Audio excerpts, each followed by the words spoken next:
Welcome to TSSB exam window. Question number 11. If a 9-digit number 29x4957y4 is divisible by 88, 88 का क्या मतलब है? इसको टू को प्राइम फैक्टर्स में हम डिवाइड करेंगे, एक 8 और एक 11. 11 8 ज़ा 88. Then which of the following is not true? इसका तो कौन सा ट्रू नहीं है? एक्स और वाई की वैल्यूज़ दी हैं इन्होंने. अच्छा, हमें कैसे पता चलेगा कौन सा ट्रू नहीं है? अब आप देखो 8 से कोई नंबर तब डिविजिबल होता है जब उसके लास्ट के 3 डिजिट 8 से डिविजिबल हो. यहाँ पर क्या है? यहाँ पर 7y4. अच्छा, अगर कोई नंबर 8 से डिविजिबल है तो 100% वो 4 से तो होगा ही होगा. इसका मतलब 7y4 में y की वैल्यू 0 हो सकती है क्योंकि 0 4 4 से डिविजिबल है. y की वैल्यू 24 हो सकती है, मतलब 2 हो सकती है, फिर 44, फिर 64, फिर 84. अब साथ में 7 और लगा दो, ये हो सकते हैं y. लेकिन हमें तो 8 से देखना है. अब देखो, क्या 704 8 से डिविजिबल है? 8 8 ज़ा 64 बचा 6, 8 8 ज़ा 64. यस, ये डिविजिबल है. अब एक एक छोड़कर डिविजिबल होंगे. ये है तो ये नहीं होगा, ये होगा, ये नहीं होगा और ये होगा. आप करके देखो. 724 8 से डिविजिबल नहीं होता. 8 9 ज़ा 72, फिर 4 बच गया, 4 रिमाइंडर बच गया, राइट. ऐसे ही अब ये होगा, ये नहीं होगा, ये होगा. इसका मतलब y की क्या वैल्यू हो सकती है? 0 हो सकती है, 4 हो सकती है और 8 हो सकती है. 0 4 और 8 हो सकती है लेकिन 1 नहीं हो सकती. बस यही हमारा आंसर है. लेकिन मैंने आपको इतना कुछ बता दिया, लेकिन क्या इस क्वेश्चन में इतना कुछ करने की ज़रूरत थी? नहीं. ये तो कंसेप्ट के लिए मैंने बताया. आपको देखना है अगर कोई नंबर 8 से डिविजिबल है वो 4 से तो होगा. यहाँ पे आप वैल्यू रख के देखो. 0 हो सकता है और नहीं भी. 1 14 तो 4 से डिविजिबल नहीं है, तो 8 से तो क्या ही होगा. इसका मतलब यही आंसर नहीं हो सकता. एक्स तो देखेंगे ही नहीं हम. वाई से ही हमारा क्वेश्चन सॉल्व हो जा रहा है. बस y1 किसी भी हालत में हो ही नहीं सकता. बस 4 हो भी सकता है और नहीं भी, 8 हो भी सकता है और नहीं भी. उसके बाद हम बाद में देखेंगे अगर हमारे पास दो ऑप्शन क्लैश हो रहे होते तो अब जो हो भी सकता है और नहीं भी में से कौन सा पक्का है. ठीक है, लेकिन हम तो उस पर जाएंगे ही नहीं ना. 1 तो हो ही नहीं सकता, राइट. तो so second is the right answer. Question number 12. A man travels from A to B at a speed of 40 km per hour and next from B to C at 60 km per hour, where B is between A and C. एक man A से B तक जाता है और B से C तक. ये A, ये B और ये C. A से B तक जाता है 40 किलोमीटर पर आवर की स्पीड पर. B से C पर आता है 60 किलोमीटर पर आवर की speed. Where B is between A and C, ये तो हमें पता है. The ratio of distance between AB and BC is 2:3. ये डिस्टेंस 2 ले लो, ये 3 ले लो, तो टोटल कितना हो गया? 5. He travels back from C to A, और C से A तक आता है x किलोमीटर पर आवर की स्पीड पर, और एवरेज स्पीड है 61/7/13 किलोमीटर पर आवर. अच्छा, एवरेज स्पीड क्या होता है? टोटल डिस्टेंस अपन में टोटल टाइम. टोटल डिस्टेंस कितने हैं? 2 और 3 5, जाने में 5 और आने में 5. Total time. टाइम क्या होता है? टाइम क्या होता है? डिस्टेंस अपॉन में स्पीड. पहले A से B 2 का डिस्टेंस 40 की स्पीड पर पूरा किया है, तो ये हो गया टाइम A से B जाने का. B से C जाने का टाइम 3 का डिस्टेंस 60 की स्पीड पर. फिर C से A आने का टाइम 5 का डिस्टेंस x की स्पीड पर. आ रहा है समझ? Is equals to 61/7/13. अब 5 और 5 10 अपॉन में 1/20 plus 1/20 plus 5/x is equals to 61/7/13. कितना होता है? 61 13 ज़ा कैसे मल्टीप्लाई करेंगे? 13 6 ज़ा 78. 780 प्लस 13 कितना हो गया? ये 3 का 3, 8 और 1 9, 793 प्लस 7 800 बाय में 13. सॉल्व कर लो. 10 अपॉन में 1/20 प्लस 1/20 2/20 हो गया, मतलब वो 1/10 लिख दो. इन दोनों को ऐड करके 1/10 आएगा. 1/10 plus 5/x is equals to 800/13. अब 10 अपॉन में एलसीएम ले लो, ये हो गया 10x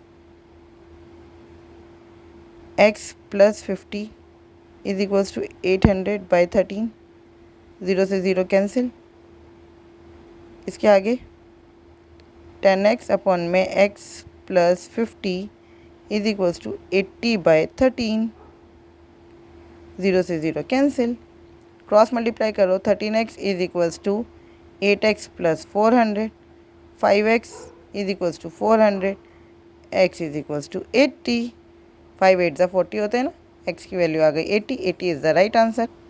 क्वेश्चन नंबर 13, इस टेबल को देखकर हमें ये आंसर देने हैं। क्या पूछा हमें? Total expenditure of company B in 2016 and 18। B का 16 और 18 में टोटल एक्सपेंडिचर कितना है? 340। Is what percentage of total income of company A in 2017, 19 and 20, right. तो 210 जमा 290 कितना हो गया? 300 और 200 500 और 300 800, बस यही निकालना है हमें। 20 से 20 कैंसिल, 4 2 ज़ा 8, 4 8 ज़ा 32, 4 5 ज़ा 20, 85/2 कितना हो गया? 42.5%। Question number 14, the mark price of an article is 875 and it is sold for rupees 598.50 after giving 3 successive discounts of 10%, X% and 20%. What is the selling price of the article if it is sold at a single discount of 3x%? Mark price of an article is 875. ठीक है, अब ये तीन successive discounts पे दिया जा रहा है, 10%, X% और 20%। 10% डिस्काउंट का क्या मतलब है? 1/10। मतलब अगर कोई चीज़ 10 रुपये की थी, अब वो कितने में मिल रही है? 9 रुपये में, तो 9/10। X% का डिस्काउंट का क्या मतलब है? अब वो हमें मिल रही है 100 माइनस x/100 में। 20% मतलब 1/5। अगर कोई चीज़ 5 रुपये की थी तो अब हमें मिल रही है 4 में। और इफ़ेक्टिवली अमाउंट कितना है? 598.50 था, पॉइंट हटा के नीचे 10, 0 तो हटा ही देंगे। आया समझ? यहाँ पे ब्रैकेट लगा दो, 10 से 10 कैंसिल हो गया। अब सॉल्व करते हैं। 5 1 ज़ा 5, बचा कितना? 3, 5 7 ज़ा 35, बचा 2, 5 5 ज़ा 25, 9 1 ज़ा 9, 9 6 ज़ा 54, बचा 5, 9 6 ज़ा 54, बचा 4, 9 5 ज़ा 45। फिर 5 से, 5 3 ज़ा 15, 5 5 ज़ा 25, 5 1 ज़ा 5, 5 3 ज़ा 15, 5 3 ज़ा 15। अब यह आ गया 35, और अब नीचे यह 100 है, इसको और थोड़ा सा काट दो। 5 7 ज़ा 35, 5 2 ज़ा 10, फिर 2 10 ज़ा 20, 2 2 ज़ा 4, 7 2 ज़ा 14 इंटू में 100 minus x is equals to 1330। ये हो गया 1400 minus 14x is equals to 1330। Minus कर लो, ये हो गया 70 इज इक्वल्स टू 14x। 14 1 ज़ा 14, 14 5 ज़ा 70, x इज इक्वल्स टू 5 आ गया, x इज इक्वल्स टू 5 आ गया, राइट। अगर x 5 है तो हमसे पूछा क्या है? सिंगल डिस्काउंट बताना है 3x% का। 3x% मतलब 15% का डिस्काउंट हो गया। 875 पर अगर आप 15% का डिस्काउंट दोगे तो कितनी वैल्यू आएगी? अच्छा, आप पूरा तो नहीं आएगा ना, ये दोनों तो आंसर हो ही नहीं सकते। आपको मल्टीप्लाई करने पे पता चल रहा है कुछ पॉइंट में ही आएगा। अब हम लास्ट के 2 डिजिट निकाल लेते हैं। क्या 75 आएगा या 50? 875 पर 15% का डिस्काउंट कितना होगा? 15 5 ज़ा 75, 5 यहाँ 7 यहाँ, 15 7 ज़ा 105 और 7 112। 112 का मतलब क्या है? 2 यहाँ, 11 कैरी, 15 8 ज़ा 120 और 11 131। इतना आपको डिस्काउंट मिला है। जब आप 875 में से ये डिस्काउंट माइनस करोगे तो आपको 0.75 आएगा लास्ट में। तो यही आंसर है, और कोई आंसर हो ही नहीं सकता। Question number 15, a sum of rupees 8415 is divided between A B and C in the ratio such that B का ए और सी के साथ रेशो है 3:8। बी अपॉन में A plus C is equals to 3/8 और C share to the A plus B is 4/11। अच्छा देखो, अगर मैं टोटल देखूँ तो ये a प्लस बी प्लस सी है, 3 और 8 11 है यहाँ पर। ये भी a प्लस बी प्लस सी है, इन दोनों का टोटल। ये 11 और 4 15 है भाई, टोटल तो सेम होना चाहिए था, तो हम सेम कर देंगे। इसको 15/15 से मल्टीप्लाई कर देते हैं, इसको 11/11 से, टोटल सेम। 15 3 ज़ा 45, 15 8 ज़ा 120, टोटल आ गया 165। 11 4 ज़ा 44, 11 11 ज़ा 121, टोटल आ गया 165, टोटल सेम हो गया। अब हमसे पूछे what is the share of A, तो ए का रेशियो निकाल लेते हैं। ए प्लस सी 120 है, उसमें से सी की वैल्यू 44 है, तो ए की वैल्यू कितनी हुई 120 घटा 44, 10 - 4 6, 11 - 4 7, 76। इसका मतलब ए का शेयर हुआ 76 बाय टोटल कितना है 165 इंटू में 8415, यही हुआ। 165 में से 76 ए का शेयर है, तो 8415 में से निकालेंगे, सॉल्व कर दो, कितना हो गया ये 11 से काट दे, 11 15 ज़ा 165, 11 7 ज़ा 77 बचा 7, 11 6 ज़ा 66 बचा 5, 11 5 ज़ा 55, 15 1 ज़ा 15, 15 5 ज़ा 75, 15 1 ज़ा 15, 51 आ गया। बस 76 इंटू 51 करना है हमें। अब आप यूनिट डिजिट देखो, ये तो हो ही नहीं सकती। अब बचा 3786 और 3876, तो इसको मैं ऐसे लिख सकती हूँ 76 इंटू में 50 + 1। आप यहाँ पे देखो 76 को 50 से मल्टीप्लाई करोगे, एक ज़ीरो तो ये रही, और एक 6 5 ज़ा 30 की एक ज़ीरो ये रही, यहाँ पे कुछ और भी आएगा, प्लस 76 1 ज़ा 76, मतलब इसके लास्ट के 2 डिजिट तो 76 ही आएंगे ना, 0 0 में 76 ऐड करोगे तो लास्ट के 2 डिजिट 76 आएंगे, इसलिए यही आंसर है, इसके अलावा कोई और आंसर नहीं हो सकता। क्वेश्चन नंबर 16, इफ़ 42 इंटू 2 का square minus 625 minus 132 is equal to 143/x, then the value of x is 42 into 2 का स्क्वायर, 42 इंटू 2 का स्क्वायर मतलब 4 माइनस 625 का स्क्वायर रूट कितना होता है 25 minus 132 is equal to 143/x। 42 4 ज़ा 4 2 ज़ा 8, 4 4 ज़ा 16 माइनस, इन दोनों को ऐड करो, 12 में से 5 गया 7, सॉरी माइनस माइनस प्लस, 5 और 2 7, 12 और 13 और 2 15, 157 इज इक्वल टू 143/x। 168 में से 157 माइनस हुआ तो कितना आया 11 इज इक्वल टू 143/x। 11 1 ज़ा 11, 11 3 ज़ा 33, x इधर आ गया, क्रॉस मल्टीप्लाई में x की वैल्यू आ गई 13। Question number 17, the price of an item is successively increase by 20%। 20% का मतलब क्या है 1/5। पहले अगर प्राइस 5 था तो अब 6 हो गया। 30% का मतलब 3/10। पहले अगर प्राइस 10 था तो अब 13 हो गया। फिर डिक्रीज़ कर दिया 15% से। 15% मतलब 5%, 1/20। 15% मतलब 3/20। मतलब पहले अगर प्राइस 20 था तो अब 17 ही रह गया। 25% मतलब 1/4। पहले अगर प्राइस 4 था तो अब 3 ही रह गया। अब जो ऊपर वाली वैल्यू है वो फाइनल प्राइस है और जो नीचे वाली वैल्यू है वो आपकी ओरिजिनल प्राइस है, ठीक है। 2 3 ज़ा 6, 2 2 ज़ा 4, 5 2 ज़ा 10 होता है, नीचे आ गया 2000, 2 1 ज़ा 2, 2 1 ज़ा 2, तो 2000 आ गया। ऊपर मल्टीप्लाई करो, 13 इंटू 17 होता है 221, 3 3 ज़ा 9, 9 1 ज़ा 9, 9 2 ज़ा 18 का 1, 9 9 2 ज़ा 18 और 1 9 19, 1989 और 2000 में कितना का गैप है 1989 और 2000 में कितने का गैप है 11 का। 11 रिप्रेजेंट कर रहा है 17.60 को, तो ओरिजिनल प्राइस निकालना है, 2000 की वैल्यू निकालनी है। 2000 किसको रिप्रेजेंट करेगा 176/10, पॉइंट हटा के 10 लिख दिया, इंटू में 11 इंटू 2000, 11 1 ज़ा 11, बचा कितना 6, 11 6 ज़ा 66, एक ज़ीरो से एक ज़ीरो कट गया, 16 2 ज़ा 32, साथ में 2 ज़ीरो, बस 3200 is the right answer. 3200 is the right answer. Question number 18. A trader sells an item by giving two successive discount of 5% and 20% on its marked price. And still gains 33% by how much percent above the cost price does he mark the item. देखो आपको MP निकालना है। MP पर आपने पहले 5% का discount दिया, फिर 20% का डिस्काउंट दिया, फिर भी आपको 33% का गेन हो रहा है, राइट। तो आप क्या लिखोगे? टोटल डिस्काउंट कितना दिया?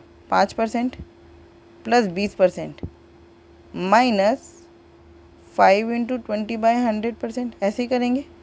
तो ये हो गया 25%, ये कट गया, ये हो गया 1% माइनस 1%। इफ़ेक्टिव डिस्काउंट दिया हमने 24% का। इफ़ेक्टिव डिस्काउंट कितने का दिया? 24% का। बस M P by C P is equals to 100 plus profit percent upon में 100 माइनस डिस्काउंट परसेंट।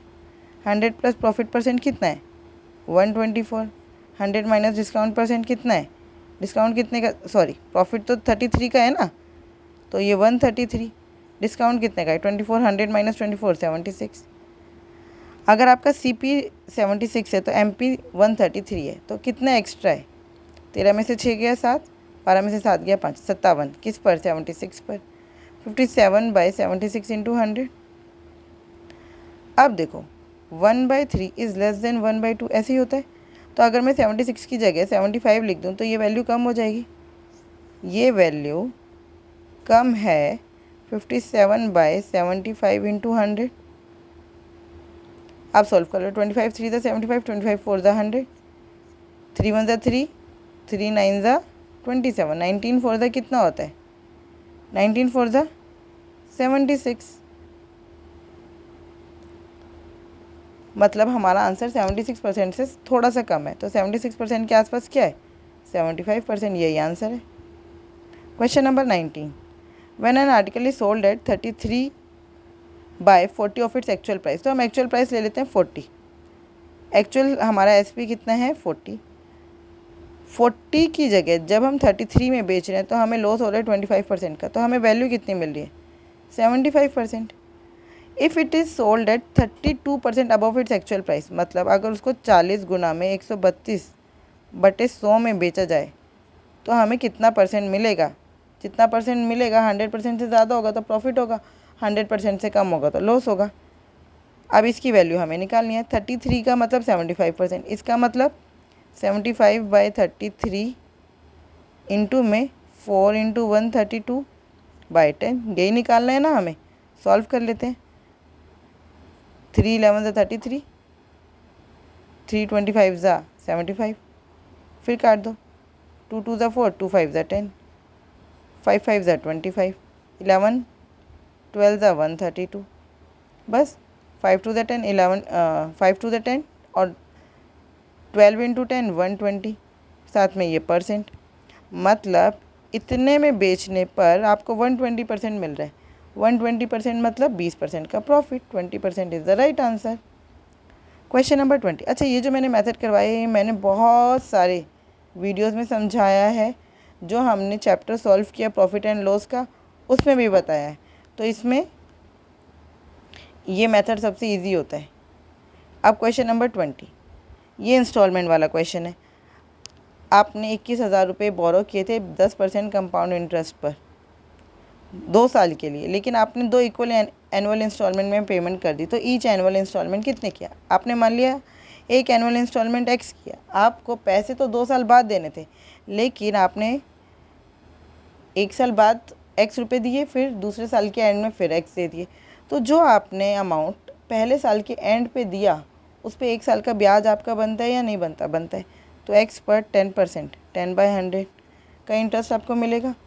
और टोटल अमाउंट किसके बराबर होगा? 21,000 इंटू में 1 प्लस 10/100 की पावर 2, ये आपका अमाउंट है, इसी के बराबर होगा।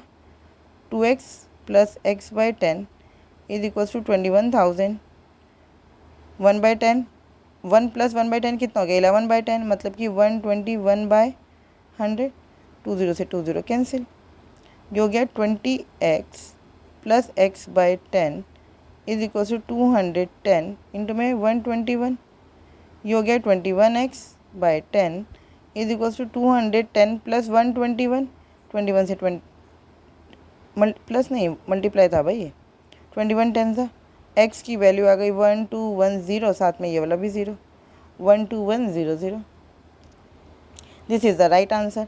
आई होप आपको ये 10 क्वेश्चन बहुत अच्छे से समझ आए होंगे। फिर भी अगर कोई डाउट है तो आप मुझसे जुड़ सकते हैं @mathsps1 पर। Thank you, keep learning, keep practising.